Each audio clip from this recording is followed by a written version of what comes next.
And we're getting into this more technical now in the final number of kilometres here. This is where you have to be in the good position, not on the front for the moment with your team, but certainly keep to the front of affairs. Although it's a smaller bunch here, this is going to be an important run. And you can see, there's a lot of teams just waiting off here and holding. Is it the fatigue, or is they thinking, okay, we have to just keep as fresh as possible for the final run and give our man a good lead out?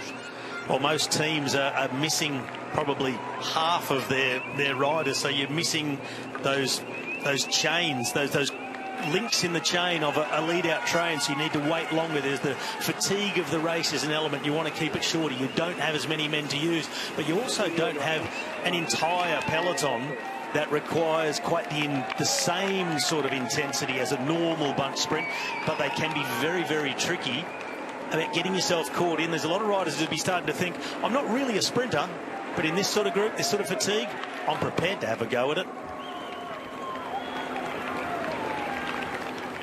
Everybody's looking for the wheel of Biniam Girmay. He was following Philipsen. Matthews was going to him. The Lee moves up as well. There's Girmay, moves up to find his team. A little bit of a lean there. Both of them going together. Christophe Laporte was there. Yeah, Laporte just thought, I'll just move him out of the way. And Biniam Girmay says, haven't you heard? This green jersey gives me extra power. Shift it. Arnaud Demar is moving up as well. 164 now is on the wheel of his teammate. Had two teammates with him. Vauquelin moving up to try and help him. On the left-hand side, it's Abramson who's moving again. And this man has no off button. Jonas Abramson, over 750 kilometres in the break before today. And yes, he was in the break again today. He's got a gap. There are 3 kilometres to go. Now, is there enough firepower to chase him, Sean? Well, we can see here it's Pollard on the front here, and the GC teams are the ones. If it wasn't for the GC teams, he got that 10 seconds advantage. He would be a difficult one. But look at the way he's going here, and the teams immediately they realise Lotto Dynasty wanting to not allow this one to get any advantage.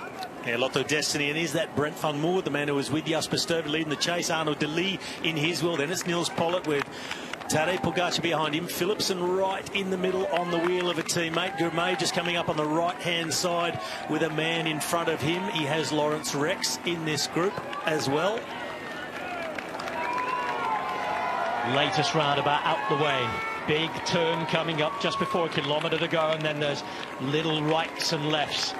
It's back now for Abramson, and it's Andermatt with Turnisse, who will not want to go yet.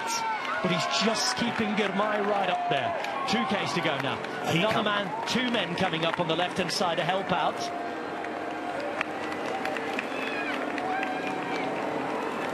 Now in control, Andermatt. There's still got one rider. He tried to come forward with his teammate, hasn't made it, but they're 3 in a row for Biniam Girmay. Right on the wheel now of Girmay, slotting in. Jasper Philipsen in the dark grey. Tadej Pogacar out to the right next to Philipsen, more or less. Yes, right next to him. Pascal Ackermann trying to come forward and take up a position that allows him to go for the win.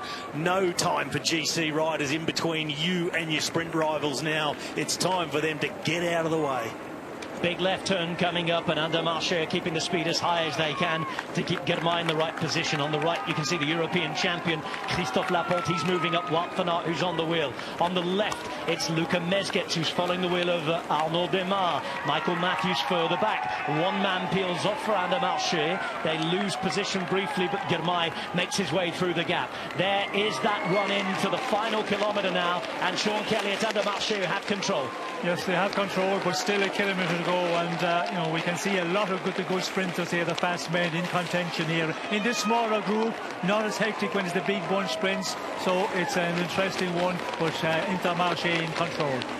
750 metres to go, left turn, and look at the speed on the left-hand side with a massive crash. That's a huge crash, and down is De Lee. Massive problems there. They've made the split at the front, and Van Aert is in the game here. He's in the perfect position. Also there now, waiting to try and do his thing, is Biniam Girmay. You can see behind there's an opportunity for Nikias Arndt. He's there for Bahrain. Coming up now to the final 300 metres. Behind, the yellow jersey follows on. Of course, you can see the move on the right. There it is. It's It's Philipsen coming through. It's Wout van Aert though. Philipsen now hits the front, and this time Girmay looks boxed out. It's Jasper Philipsen going all the way. Wout van Aert's on his wheel, also trying to get there on the right hand side. You can see that it's Ackermann, but it's Girmay out the way, and at the front it's Philipsen that holds on. That was a real mess, but it's Jasper Philipsen who wins for the second time at this Tour de France.